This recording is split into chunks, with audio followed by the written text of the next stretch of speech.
And we are live.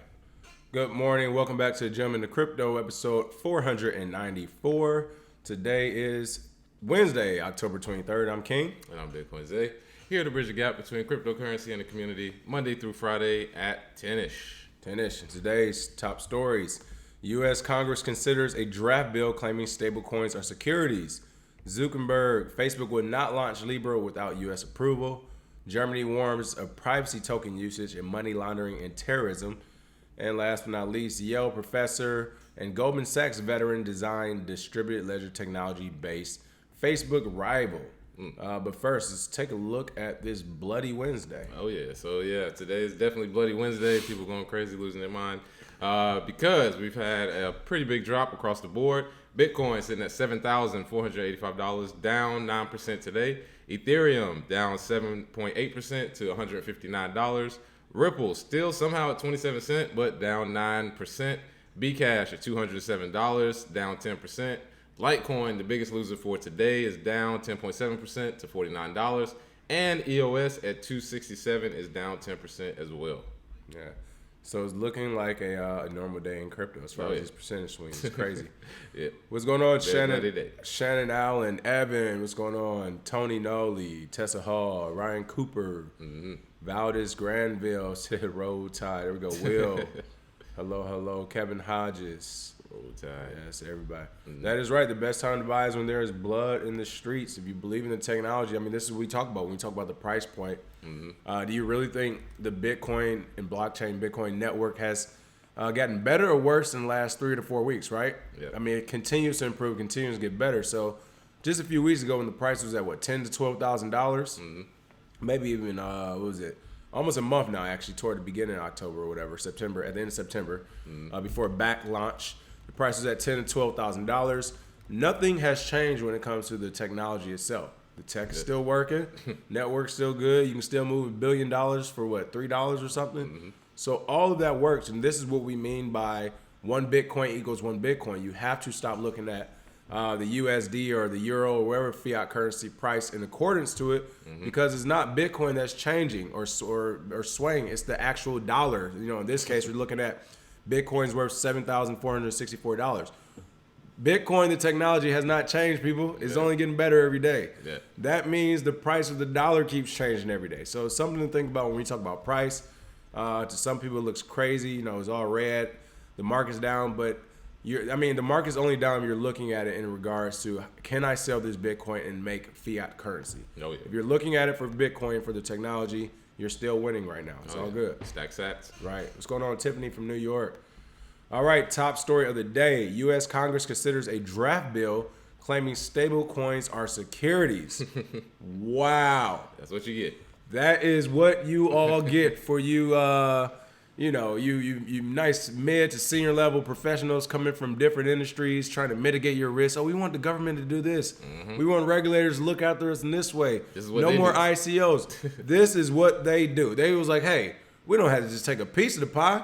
Let's take it all. Everything is a security fraud. Everything. If you have a CEO, you're a security. That's what I'm reading. But United States Congress considering a draft bill that claims all managed stablecoins must be seen as investment contracts and therefore as securities.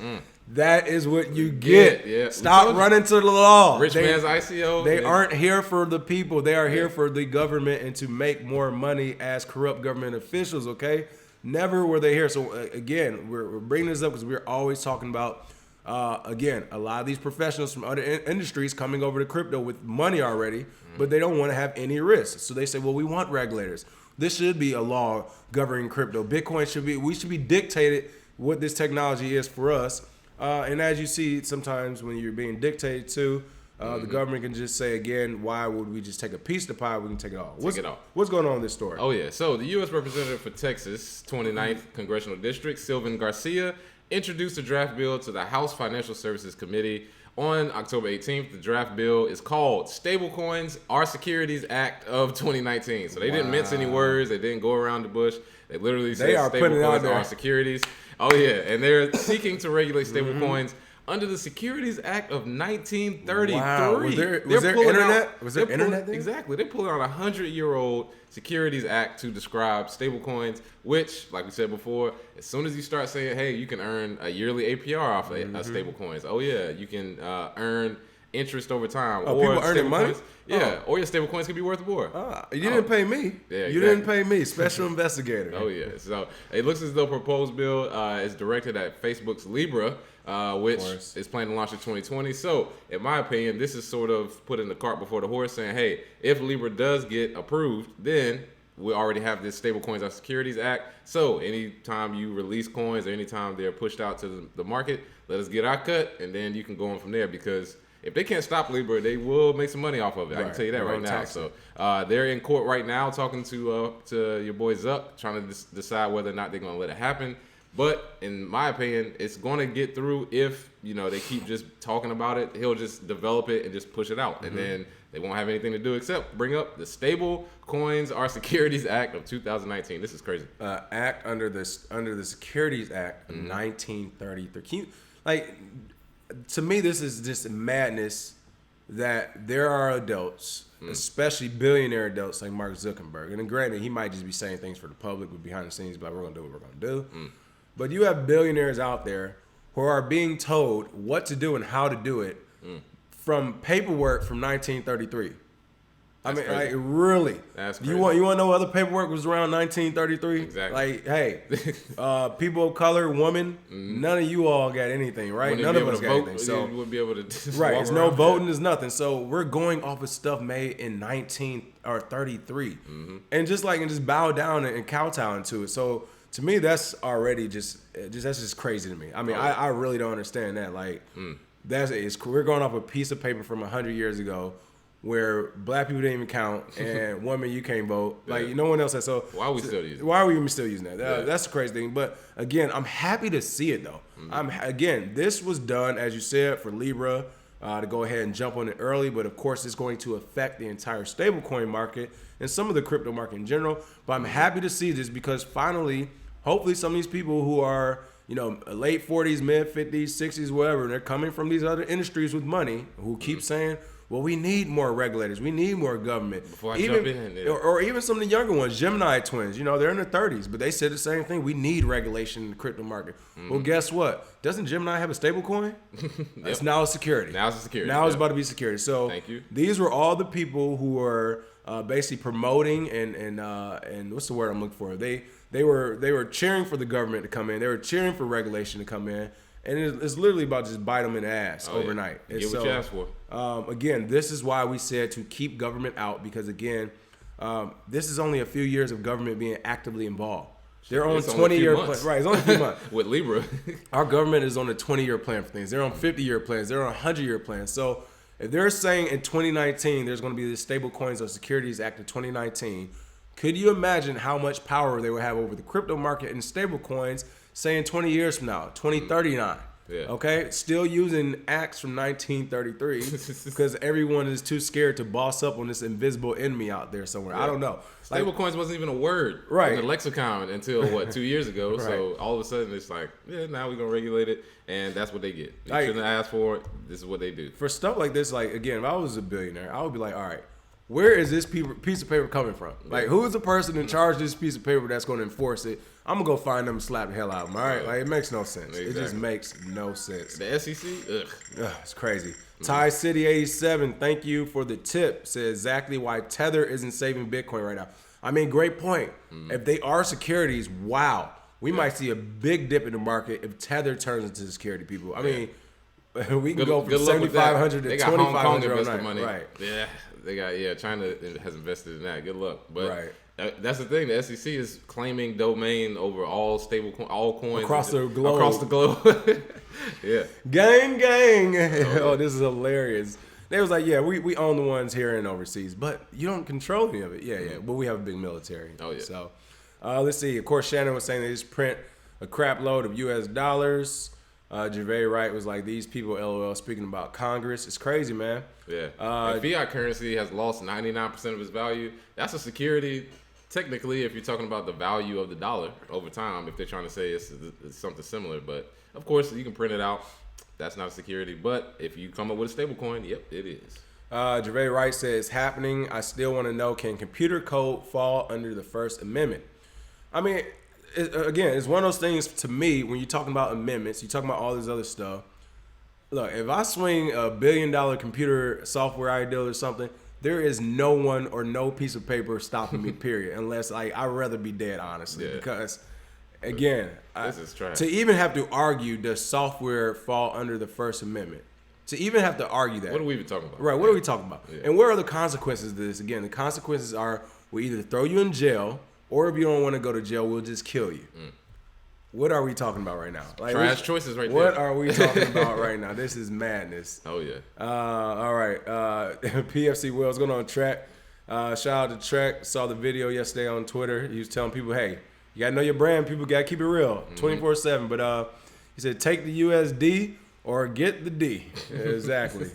Jamel Hook said, what does this mean for the average crypto user? Well, it depends on if you're using stablecoins or not. If you're not using stablecoins, in regards to how it will affect you, not really. But as far as how it will affect the total market, like I said, if they come out tomorrow and they say Tether falls under the Securities Act of 2019, stablecoins are securities, and Tether becomes a security, we might see the price of Bitcoin like just plummet, people. Yeah. We might see a plummet. Of course, again, it's about the technology. It doesn't really matter, but to the people who just looking at it from the outside, they're going to see Tether security. People are going to back up off it, and we're going to see the price of Bitcoin drop. It just is what it is. Yep, and then that initial shock will be followed up by people who realize, hey, they can take money from it, but they can't really stop it. Right. And then somebody else will come up with a stable coin. All right, so speaking of Zuckerberg and Facebook, again, this is the next story. Facebook would not launch Libra without U.S. approval. Again, I hope this is just him saying that to please them. But it looks like, of course, Mark Zuckerberg, the founder of social media giant Facebook, plans to tell the United States Congress that Libra will not launch anywhere in the world until U.S. regulators approve it. Again, that is called a gang. gang. When you say I will not do my business anywhere in the world unless this group of maybe, 150 to 300 people, tops, allows me to do it. And then even worse part, coming from the military, these are civilians. Yeah. Nobody picked up a gun in this room. Ain't nobody done nothing. Like, you know what I mean? Most people in suits. Most of these people had very great childhoods. Their parents were Congress regulators, and they just, pass it on.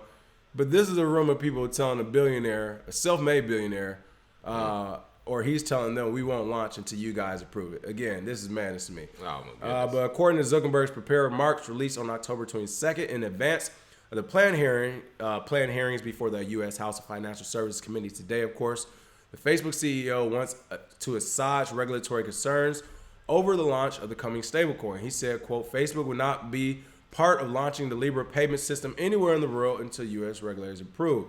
However, this phrasing is not the same as an assurance that Libra will not launch at all. Again, the only reason I would see him not launching Libra is because he's a nerd. And what I mean by that is, think about any other world leader right now. If Trump got it first, or Obama or Bush, whoever, or if Putin, or if Maduro in Venezuela, anywhere on the planet, a world leader, or just a boss type of oligarch in Russia or something, if they had this at their fingertips, it's not a question of if or when we're launching. We are launching this. Facebook has 20% of the world's population on its for its market share. If they launched any type of payment system, they would literally overnight become a country almost. All they would need is a Navy and an Army, and they're good to go. So pretty much. That would be the only reason why I don't see Mark Zuckerberg. That's why I say he's a nerd, because he's not a fighter and all that stuff. He's not like some leader of a country. But if you have someone else out there, i.e. the president of the U.S. or president of one of these other countries, they get this technology under their belt, like China, and they can launch it. If China can launch this, put 20% of the world's population on my payment system, it's happening. I'm not consulting with nobody. Like, what are you talking about? This is happening. Exactly. And some of the questions they ask is crazy, because the questions touched on the dangers of digital currencies in relation to money laundering, child pornography, the drug trade, international sanctions, and data privacy. All things that are happening right now without Libra being in existence. That's crazy. Libra doesn't even exist, and these things are already going on. Also, one of the things that was stated was from the representative Nadia Velasquez from New York. Mr. Zuckerberg, we don't want to break the international monetary system. You don't? Why not? Why not? It's pretty unfair. It's always been unfair. It's not working for us, so why not? And on top of that, he even got asked, Mr. Zuckerberg, is it true that the overwhelming majority of persons associated with this endeavor are white men? And like these questions, they're hitting every aspect of Libra to basically make it make it seem like this shouldn't come around. To me, like I said, I'm not a. Please don't make us defend Libra, but these representatives are clueless as to why or if Libra is going to come around. So they're just throwing out every question they can to make it seem like it's going to be a bad idea. And of course, this is because they work for people who run the international monetary system. This cannot happen, people, or they will be out of a job and people will realize, hey, all of the controls it takes to run a money system, we don't need it. So unfortunately, yes, Libra is, or Zuckerberg is under fire, but we'll see if they actually are going to go forward, because I've heard them question people worse than this, honestly. Right. So, well, I want to see him go for it so we can actually see our government on Front Street, because I'm going to tell you what's going to happen. Mm-hmm. If he goes for it without their blessing and he says, whatever, we're going to launch it November 1st or something, or no, December, whatever, you can pretty much like expect Mark Zuckerberg not to be with us in 2020. All right. Like if he decides to launch this without their blessing, they're going to try to kill him, people. I mean, hey, I know, again, these are the crazy conspiracy theories and all that. Just look at the history of things. We're talking about something that can change the entire financial system of the planet. Man, that's something we're killing for. I know people die for less. All right, like die for less than that. All right, it's what you always say. It's people arguing from middle school that still after each other's throats. So, so it's one of those things. People, you're talking about having full control of a financial system of the entire planet. That will probably be easier. This is the type of stuff that gets people assassinated. So.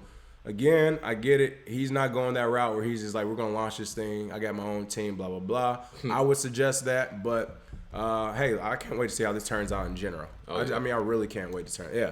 Who said that? Cornelius said, bend the knee. Bend thy knee. You already know. Bend thy knee. And kiss the ring. In Thai City, like you said, Gaddafi. Enough said. Yep. Right. Gaddafi's another one. Try to get on the gold system. Not here. And you know what? And to mention that. Around. I was just about to say, look, I had to throw it in there. For all you Hillary lovers, because we know, I hate Trump, I want Hillary. You talking about the same Hillary who murdered somebody else because they were going to try to do a different financial system. Right. Yeah. And that's exactly, a long list. People. Long list. All right, next up, Germany warns of privacy token usage and money laundering and terrorism. Somebody has finally woken up to crypto. It only took, I don't know how many years later, but the German Federal Ministry of Finance has expressed concerns about the rising use of privacy tokens due to their association with criminal activities and difficulty in tracking them. Okay, just to start this off, as you just said about Libra. Libra's not even here yet, and you're mentioning money laundering. What else they say? Terrorism, data privacy, child pornography. Yeah, everything they could throw at it. Yeah. Everything that's already happening. So again, this is going on with this article too. At the end of the day, there's not enough people, criminals included, that know about privacy tokens. I mean, just bottom line, people.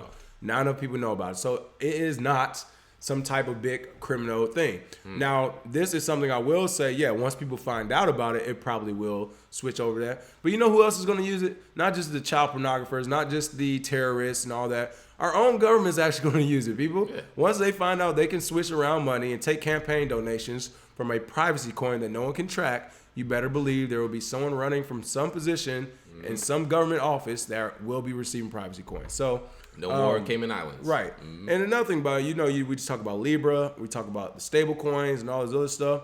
This is why all of that doesn't even matter.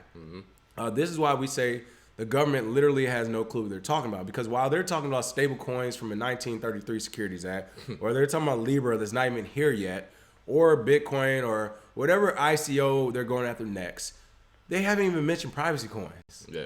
They don't want to mention it. With privacy coins, everything they're going after, the AML, KYC, anti-money laundering, know your customer, it is all obsolete. Pointless. Yeah. So, again, I applaud the German Federal Ministry of Finance for at least bringing this up, because no one has even brought this up. They're like, guys, you're talking about stable coins and Libra, and we can't even track some coins out there. I was saying, some coins we have no clue. Right. And I mean, it was published October 19th, the ministry's first money laundering and terrorist financing national risk assessment for 2018 to 2019. And basically, they talked about anti-money laundering and terrorism financing in Germany using anonymous coins such as Monero and Zcash. So those transactions, they remain untraceable, and supposedly because they're untraceable, of course, they're vulnerable to involvement in legal activities. The problem is, if you can't trace it, if you can't see the transactions, they can't do any KYC, any anti-money laundering.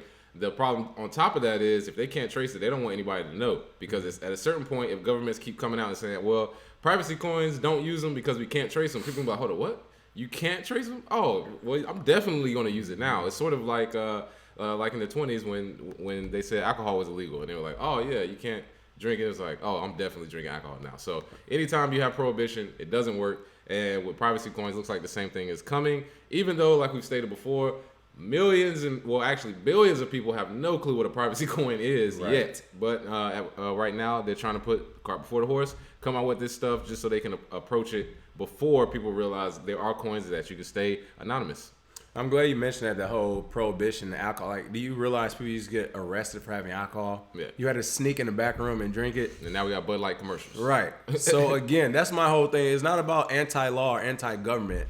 I mean, but it is about being an adult. Like, it's about control. It's like you live in a place where, a few people decide to tell everybody else what they're going to do, and you're actually going to do it. That is hilarious to me. And it's funny, this article also points out, let's see, it's the report. Let's see, where's it? Yeah, the report also points out the use of cash, in contrast to the use of pseudonymous crypto assets, leaves no traceable footprint and is easy to handle. Yeah, at the end of the day, even if it's a privacy token or whatever, it's still data, people. Yeah. Now, you're not supposed to be able to trace it with the algorithms and all that, but it's still data. You have to remember that. It's still digital, whereas cash doesn't have any of that. So it can be assumed that, for example, the transfer of funds in the field of terrorism financing alongside Hawala and money transfer service providers currently continues mainly via cash couriers. Hawala, of course, is a terrorist. I won't say terrorist. It's just a way people exchange money in other countries. Of course, you heard, hey, you give me 10, I'll give him 10, and I give him 10. And that was a guy who needed 10 and started with you, right? But at the end of the day, that's being done with cash. Especially when you're talking about terrorism, people, they have to be quick on their feet. They have to move. They have to be adept. Right now, cryptocurrency doesn't have the technological advances just yet to be able to have no technology, no internet service, no nothing around you, and be able to quickly use it. Of course, we know we have the Blockstream satellite. Blockstream, yeah. All that stuff is improving, but it's not here yet. Oh, yeah. So again, when you're talking about terrorism, child pornography, all this other stuff, people are using cash. There is no terrorists out there, no gaming out there for the most part. You can be like, hey, I got all this crypto. They can be like, bro, just give me a suitcase. Give me the duffel bag of the cash. What are we doing right now? Exactly. Right? Life is not a movie. And listen to this dumbass quote. The FinCEN director, Kenneth Blanco, said, fintech firms offering cryptocurrency users anonymity must comply with AML laws just like everyone else. Good luck, Kenneth Blanco. Keep fighting the good fight, because you're going to be chasing needles in a haystack for the rest of your career, basically. If you're going to try and stop privacy coins, the best you can do is onboard and offboard ramps, get rid of them, and then hopefully you can stop it. But Pandora's box has been open. It's kind of funny to see them flailing, trying to come up with all these new ways to control it. And we're just sitting here like, man, it's been here. It's been operating, and it's going to continue for however long privacy coins want to stay around. I don't think they can get rid of them. What's crazy is, like, my beef with this, people, is that, the United States Financial Crimes Enforcement Network, who said this, is Kenneth Blanco, we're paying these people salaries. Like, we're paying these people salaries. I know some people, you haven't made any money yet, you don't really fully understand what I'm saying, but the minute you start making some money and they start taking a percentage of that just straight from you to pay these people, who don't know what they're talking about or who are clearly corrupt, as they said in the casino, you're either incompetent or you're in on it. I don't know which, nor do I care, but we're paying them. We are paying them to make these statements and to do this work. When in reality, if you were talking about anti-money laundering or you're talking about terrorism, focus on cash and banks. Don't focus on crypto. But we're paying them instead to focus on crypto. So something to keep in mind. All right, last but certainly not least, Yale professor and Goldman Sachs veteran design DLT-based Facebook rival. What's going on here? Oh, man. So basically, now that Facebook has come out and said they have a Libra, of course, there are competitors who are coming out and saying, hey, we can build something better. David Gerlenter, a Yale professor of computer science and Mirror World's creator, along with Rob Rosendahl, who's a 19-year veteran of Goldman Sachs. They're collabing on a new social network called Revolution Populi. That name is pretty corny like the rest of them, but they are planning to ensure user privacy with blockchain technology, maximum security, and supposedly decentralization. which decentralization is on a scale. So we'll see how decentralized it is. This new social media platform will allow people to return control of or to keep control of their personal data. And if they want to share it, they can earn money from it. So they stated here, first of all, it's decentralized. You can create a decentralized database that's owned and governed by nobody except for the users, which is what they're looking for here. And it can be democratically governed. So I will say whenever I see the word governed or governance with a project, I'm kind of leery. However, if they're trying to build something that is the opposite of Facebook, where they're like, hey, Facebook is taking your data, they're storing it, mining it, and they're selling it to companies, we're going to do the opposite. I'm sure they'll have a good crowd that'll join it. However, we'll see. With the name Revolution popular, I don't know how people are going to join it. But if it's a good idea, we'll see. And with blockchain technology can solve it, that's always good to see as well. So it is distributed ledger technology. So, that is kind of get lost in translation. And it's a guy from Goldman Sachs. So who knows exactly how far they can really go, but we'll see. Now, one thing I do want to hit on this story, as you said, is the guy from Goldman Sachs. Yep. What is Goldman Sachs known for, people? Oh, yeah. Making money. This is business. Mm-hmm. Looks like ICO and native crypto are also planned. You don't say. In addition to implementing blockchain and Revolution, how you pronounce it? Revolution popular. There we go. I can't even pronounce the name. Gerlernter and Rosenthal also plan to conduct an initial coin offering in the coming months for the cryptocurrency that will run on the platform, the report notes. Yeah, we got to circle back and see that. Right. While software for the social network is still being developed, Rosenthal expressed hope that the project will be completed in early 2020. Again, if this goes as planned and they do ICO and they go in touch, you better bet the government had a hand in this. Because we've already seen this now in the last few months. They're going after everybody who did ICOs. So for it to be the end of 2019, Q4, and you're planning another ICO, oh man, it looks like a money grab. 2016 again? Yeah, it looks like a money grab, and then also I don't know how you're gonna do it. I just don't. Yeah, unless you're gonna boss up and be like, hey, I am allowed to accept money from anybody who gives me money without having government interference. If you can boss up and just tell them that, which is also the truth, you should be fine. Ain't happening. But yeah, I don't see people. Not happening. Yeah. I don't see people doing that. P-Man Van, what's going on? Said Goldman equals money laundering at its best. Exactly, but they're also paying off the government. Tiffany said, I wish I had more money and more resources to have put my ideal out. This is what I've been working on. But a network for women of color, nice. Let's get going. Let's see. Crypto and Culture said, I'm over here thinking I'm going to get rich. Now I got to fight for my freedom. Where these brass knuckles at? Better get ready. Yeah. Right. Tiffany or Thai City 87. I like this. Anything not seen on the Big Brother ledger that's coming won't count. There won't be a such thing as privacy in the future. Hey. I can agree with that. Speak for yourself. I mean, yeah. Big Brother is already here. Actually, the fight is to go the opposite way. If you think Skynet isn't already up, I mean, we got satellites that can track. You have a tracking device in your pocket every day, your phone. Well, and it's listening to you, so it's already here. The biggest thing is gonna be people gonna go the opposite way. Well, that's what I was saying. I think he's talking about more of a force, like, all right, you guys want digital currency or Bitcoin and crypto. Cool. This is what we're going to do. If you're not using this coin anywhere on the planet, right, you can't live in this country. This is going to be illegal. I see that as well. But I think one thing people underestimate every time are hackers. Yeah. Period. Hackers. If the government were to make a blatant move like this, you better believe they're going to get hacked. Yeah. There are going to be hackers after it. Schmidt Act, they are going to, y'all trying to keep all the money in one place? What? Yeah, like. That's what I'm talking about. So I think that's one of those, as you said, those black swan events people underestimate, and that's the hacking community, man. Like, a lot of those people don't like a lot of the moves of the government or some of these bigger companies, and when they make these blatantly crazy moves, the hacks happen, they keep happening, no one can stop them. So if something like that happened, I'm counting on Anonymous to show up and show out. You know what I mean? Yeah, they're going to hit that honeypot. All right. Last couple, let's see. Oh, appreciate that. P-Man Van said, congrats to your channel. Not trying to price predict or chart read, just straight up info. For sure. Oh, yeah. I bet you everybody who's been price predicting and chart reading didn't tell you today was happening. Yeah, exactly. Right. Losing their damn mind the last few months. It's just going sideways, people. And to keep it real, we've been saying this since before the back project launch. I was like, you won't even be able to get an idea of the price until after it launches and we see what happens with the market. It's something brand new, people. So yeah, absolutely. We're out there. Last one, Trek said the same thing I've been saying. None of the regulations are about the off or on-ramp checkpoints or are about the off and on-ramp checkpoints, not about the technology. Of course. Listen, The technology to our governments is just another commodity. Yeah. It's another commodity. They're like, all right, it's another whatever out there. How can we make more money off it? Oh, yeah. So we'll see what happens. All right. Other than that, that is our show for today. Let's see. All right. Yep. I was looking at the last couple comments. As always, make sure you smash that like and share, and we will see you all tomorrow. Oh, yeah. Cheers.